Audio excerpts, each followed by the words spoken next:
FCM 36, or Tractor RN3 as FCM called it, was something of an outlier in the race to replace pretty much the entire French tank fleet, which was started by Hotchkiss back in 1933. Over a dozen companies submitted bids to build the replacement tanks, and only 4 made it as far as building a pilot. The orders for Renault and Hotchkiss soon started coming in, and the submission from Batchat never really made it past the pilot stage. FCM, however, did actually get built, albeit for quirky reasons, not in great numbers. We are in Saumur to check theirs out. As you look at the vehicle, the obvious thing that shouts at you is the angled, welded nature. Compared to the other tanks that were entered into the series, 2 of them were round and cast, and the third one from Batcha was at least angular, but also still cast. The reason behind the welded structure is FCM's background. They primarily made ships, although they had achieved some notoriety or fame, depending on the point of view, for building the massive 2C tanks earlier. Welding provided a number of advantages, but there was a significant problem from the perspective of the French government buying these things. Welding was a practice that only skilled workers could do, and they got paid more. Plus, FCM also had to divert their workers' resources towards building ships as well as building tanks. As a result, although the FCMs were built very quickly due to the production advantages of welding, not many orders came in the first place.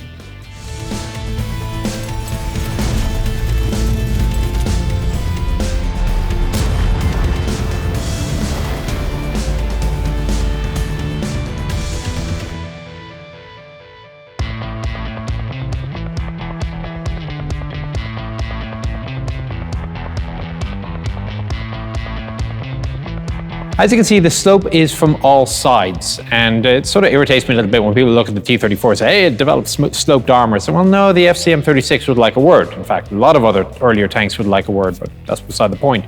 Now, one of the limitations with sloping inwards is they have a smaller turret ring, which means you have a smaller turret. However, in the case of the French tanks, that actually wasn't so much of a problem because they specifically wanted one-man turrets for a couple of reasons. That actually made, at the time, a fair bit of sense. One very easy advantage was that if you had a turret light enough with the same turret ring, you could just plug it onto an FT, and that was much cheaper.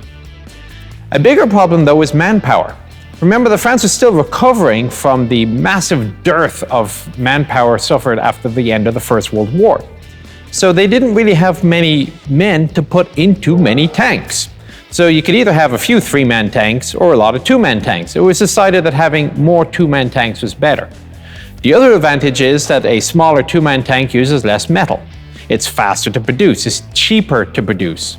All these things are very important to the French government at the time. So, a 1-man turret it was.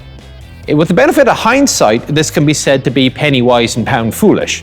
But at the time, there was a certain logic behind their actions.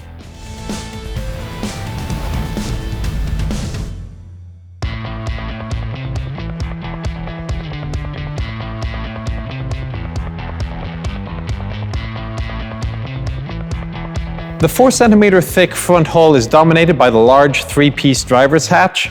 It opens in a certain sequence, firstly the upper visor, then the right-hand door, and then the left-hand door. Now, in order to get in and close it behind you, the catches at the hydraulics are on the outside. So as you're about to climb in, you push down on the release, and then you get in through the unsupported, very heavy armored door. And then you close it all up around you. Not ideal. Other components on the front of the vehicle, well, you have the typical French shrouded headlight of the time. The horn is on the far side, and you can see also one of the vision slits easily enough. The advantage of the angled superstructure on the FCM compared to the cast hulls of the others is that the vision slits give you a wider field of vision than they gave you.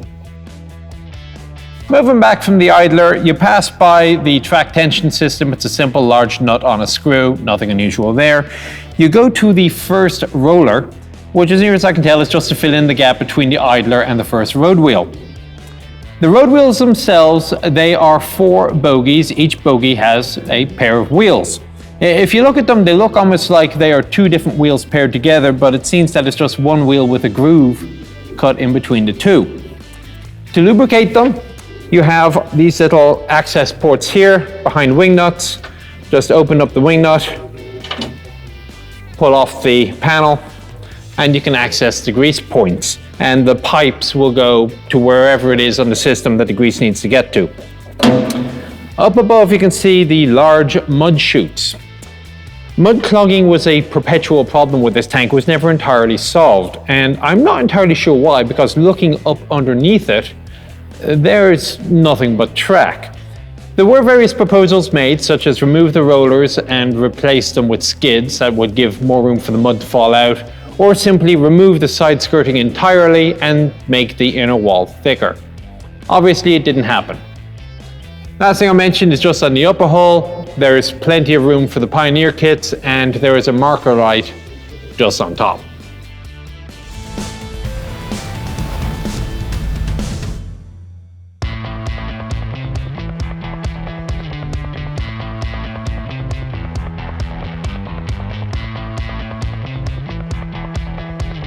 In common with the FT that started it all, the entire powertrain for this tank is at the rear. The large sprocket wheels, though, only have one set of teeth, unlike the more typical pair. These mesh in with the single-pin, short-pitch track links. The only bolts on the entire tank are those which are necessary to get at the engine compartment, and you can see that the compartment itself has a long, sloping tail with the exhaust that divert forward. Underneath these hatches back here, you're going to see the steering system. One large component on each side of the differential. And here's one I prepared earlier. As you can see, this engine is undergoing a bit of a restoration right now. The top half is missing, but you can see that it is a Berliet Ricardo 4-cylinder diesel water-cooled engine. Puts out about 91 or 105 horsepower, depending on which source you want to use. The choice of a diesel was a little bit unusual for the time. It had a couple of advantages though, one of which was you could go about 200 kilometers on a mere 217 liters of fuel. Another advantage was that it was less likely to catch fire, at least that was the perception. However, there was a Calumet fire extinguisher installed in the system. On the other hand, the downside was that you had to have a separate fuel logistics train just for this type of tank, because pretty much everything else that the French were using was petrol. This led to a few problems later on.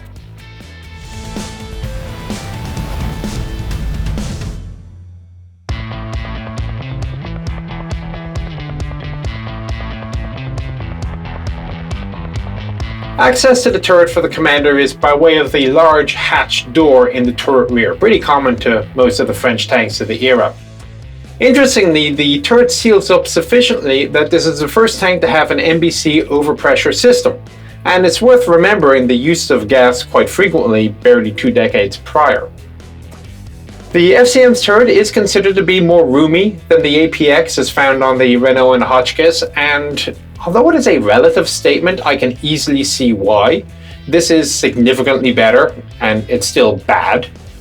Vision is provided by way of these little slots. They are either low ones if I'm down manning the gun, or higher ones if I'm standing up. And it's absolutely atrocious. I can hardly imagine even finding my friends, let alone finding enemies to shoot who might be trying to kill me. I am kneeling down on the base of the floor. There was a folded down seat, an actual seat, which was attached to the firewall, sadly detached from this particular tank. And that certainly beats the little sling thing that would be on the Renault and Hotchkiss, and frankly I'm not even sure how I would use that because the interior is absolutely horrendous.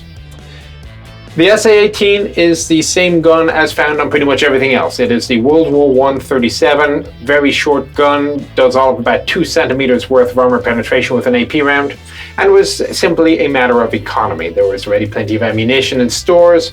There were the guns that you could simply take off the FT if you didn't want to put new turrets on them or what have you.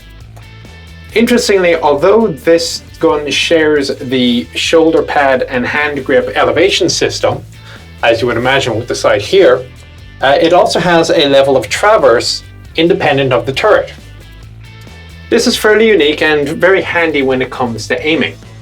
There is of course a regular traverse hand wheel, although it does go in reverse, so you would expect if you crank clockwise, the turret would turn clockwise. It doesn't, it goes backwards. If you crank clockwise, the turret turns left, as you can see. There was an attempt to mount a larger gun, the 37mm SA-38, as could be found on maybe the Hotchkiss or Renault as well. However, the welds on this turret couldn't take the incredible force of this devastating weapon. So the solution was they actually had to make an entirely new turret. The problem was that although one was made and had an internal mantlet and it worked, they built it just before France surrendered, and well, that was the end of that story.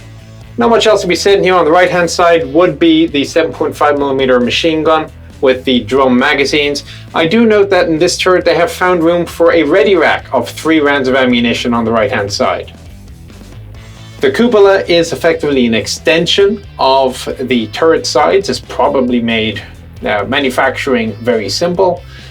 It's no worse than the other options with the little dome cupola on the other tanks, but that's basically the blind leading the blind. It's horrible. I can understand why folks would open the back hatch and just stick their head out that way until people actually start shooting at them. It's the only way you'll be able to see anything. So that's it for the commander's position. I shall now move forward.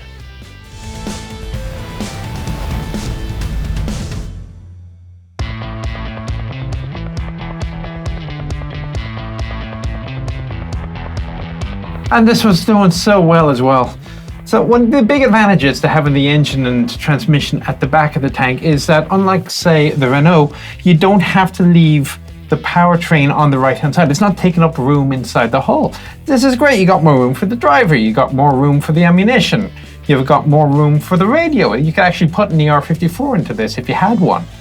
Sadly, the driver's position lets it all down. I'm not quite sure where to start. I am on a cushion on the floor of the hull. It does have a backrest. The backrest is absolutely murdering my back because the only way I can fit right now is by leaning, in a somewhat supine position. Now, my first question is how big people's feet were back then, because you can see my toe on the brake is kind of blocked by the lever for the hatch, which is, I would argue, a bit of a problem. The clutch, I can operate on the left-hand side. That's not too difficult. The 2 levers for steering, well, okay. And I can get to the accelerator easy enough. 5-speed manual transmission on the right. It's pretty conventional. So reverse is forward, then 1, 2, 3. It's clearly marked. And the driver's dial is similarly on the right-hand side of the hull. My first thought, actually for all of these 2-man tanks that I've been in over the last couple of days, is these guys had more guts than I do. Now, granted, it probably beat walking into machine gun fire, but my words fail me. This is an astonishing way to go into battle. And unfortunately, although this may be the best of the infantry tanks that the French had, I don't think that counts for enough. Anyway, I'm gonna get out of here before my back decides I need to go see a chiropractor. And I'm not sure how. Oh my God, the tank is on fire? The hell?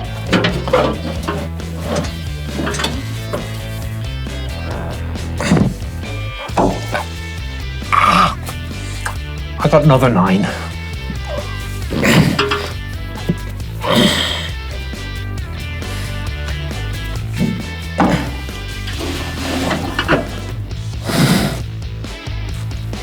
Ow.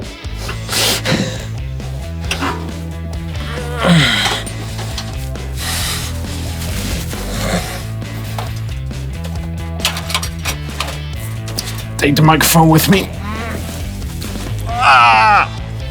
Ah, Jesus.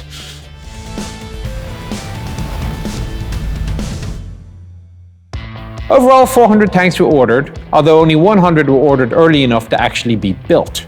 They acquitted themselves reasonably well, as perhaps the best of the 2-man tanks.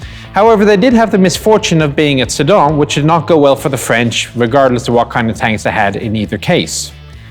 It may or may not say something for the FCM, but the vast majority were not lost due to mechanical defect, but were instead lost to either combat or supply issues.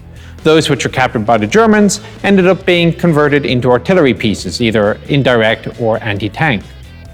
So that's it. This is a short video because it's a very simple 2-man tank with, well, not much to be said about it. I'll see you in the next one.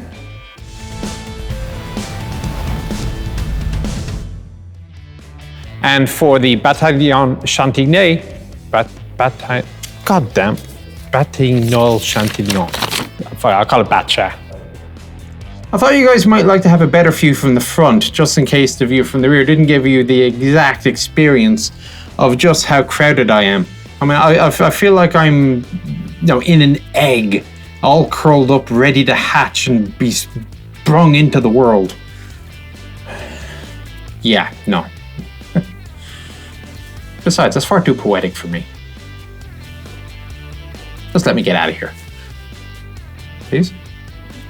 Okay.